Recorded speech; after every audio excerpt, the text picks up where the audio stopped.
खबर उत्तर प्रदेश के जनपद मऊ से है, जहां पूर्वांचल की जानी मानी होम्योपैथिक चिकित्सा अधिकारी डॉक्टर नम्रता श्रीवास्तव ने महिलाओं में बच्चेदानी में होने वाले कैंसर रोग के बारे में जानकारी देते हुए कहा कि अगर यह लक्षण दिखाई दे तो हर महिलाओं को सतर्क हो जाना चाहिए और अपने महिला चिकित्सक से मिलकर तुरंत इलाज लेने चाहिए। देखिए खास रिपोर्ट। नमस्कार, स्वागत करती हूँ आप सभी का।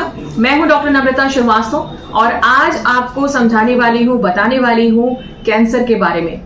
महिलाओं में सर्वाइकल कैंसर बहुत ही एक कॉमन समस्या हो चुकी है आजकल, और पूरे देश ही नहीं पूरे विश्व में बहुत सारी महिलाएं सर्वाइकल कैंसर की वजह से असमय अपनी जान को गंवा देती हैं। तो क्या होते हैं इसके लक्षण और किन लक्षणों को अगर आप देख रहे हैं तो उनके प्रति सचेत हो जाना चाहिए, ये भी आपको जानना चाहिए। तो सबसे पहली जरूरी चीज ये है कि अगर आपको हमेशा पेट के निचले हिस्से में यानी पेड़ू के एरिया में दर्द बना रहता हो, कमर दर्द, ऐसा कमर दर्द जो आपने दवाइयां खाई लेकिन फिर भी आराम नहीं हो रहा है, आपने सारी जांचें करा ली फिर भी कुछ समझ में नहीं आ रहा, तो एक बार को जरूर ध्यान देना चाहिए कि क्या कोई ऐसी गंभीर समस्या तो नहीं है जिसकी वजह से आपका दर्द ठीक नहीं हो रहा है। अगर आपका मासिक लंबे समय से अनियमित चल रहा है और आपके दवाइयां खाते हैं तो ठीक हो जाता है, दवाइयां बंद करते हैं तो फिर शुरू हो जाता है, तो इस चीज की जांच भी आपको जरूर करवाना चाहिए।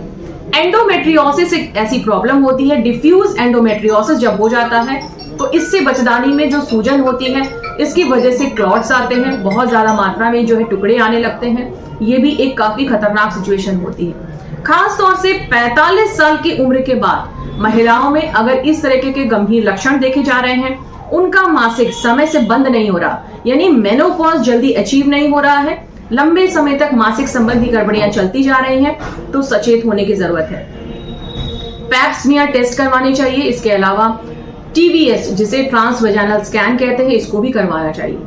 देखिए यहाँ पे मैं एक चीज बहुत ज्यादा आप लोगों को एम्फसाइज करना चाहूंगी कि इन लक्षणों के दिखने पर पहले तो आप किसी कुशल महिला चिकित्सक से अपनी जांच करवाइए, उसकी देखभाल करवाइए, और भगवान न करे अगर किसी को कैंसर निकल जाता है तो यहां मैं आपको बताने वाली हूं कि कैंसर को ट्रीट करने के लिए 3 ऑप्शन है: सर्जरी, कीमोथेरेपी और रेडियोथेरेपी।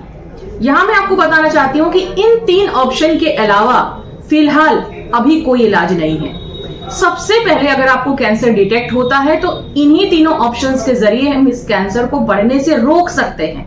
हमारी जहां तक बात आती है होम्योपैथी की, चूंकि मैं एक होम्योपैथिक चिकित्सक हूं, इस बारे में भी मैं आपको खुलासा करना चाहूंगी कि होम्योपैथी का रोल इस मामले में है कि ये आपकी जो जीवन जीने की जो क्षमता है, जो जीवन जीने की जो ताकत है, उसको बढ़ा देता है। दरअसल एक कैंसर का जो जूझ रहा व्यक्ति होता है या महिला होती है, वो अंदर से इतना दुखी, अंदर से उदास, और उसको हर पल ऐसा लगता है कि मैं मरने वाला हूं।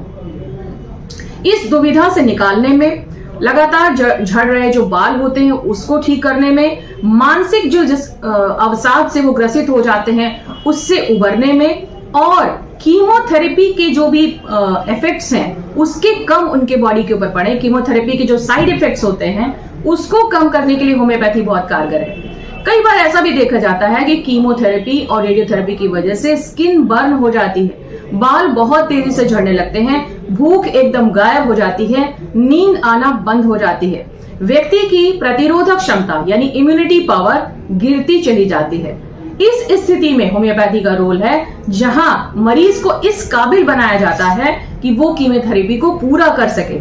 मैं बार बार इस बात को स्पष्ट रूप से कहना चाहूंगी कि कीमोथेरेपी, रेडियोथेरेपी और सर्जरी, यही 3 फिलहाल ऑप्शंस हैं जिससे हम इस कैंसर की तत्काल रोकथाम कर सकते हैं। क्योंकि इसे तत्काल रोकना इसलिए जरूरी है कि अदरवाइज ये पूरी बॉडी में फैल जाएगा और व्यक्ति का अंत भी हो सकता है।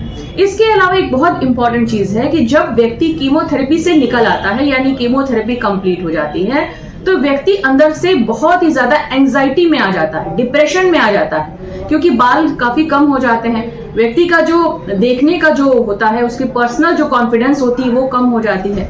तो उसे वापस लाने में, उनकी खोई हुई भूख लौटाने में, उनकी वाइटलिटी को इम्प्रूव करने में, और कीमोथेरेपी से जितने भी उनको नुकसान पहुंचे हैं उसको सही करने में होम्योपैथी आपकी मदद कर सकती है। तो ये थी आज की जानकारी होम्योपैथी और कैंसर के विषय में। उम्मीद है कि आप इस जानकारी को अधिक से अधिक लोगों तक शेयर करेंगे, खास तौर से महिलाओं को क्योंकि सबसे ज्यादा इस विषय पर बातचीत कम होती है और मुझे लगता है कि एक काम की जानकारी हम सबको जरूर शेयर करनी चाहिए। नमस्कार।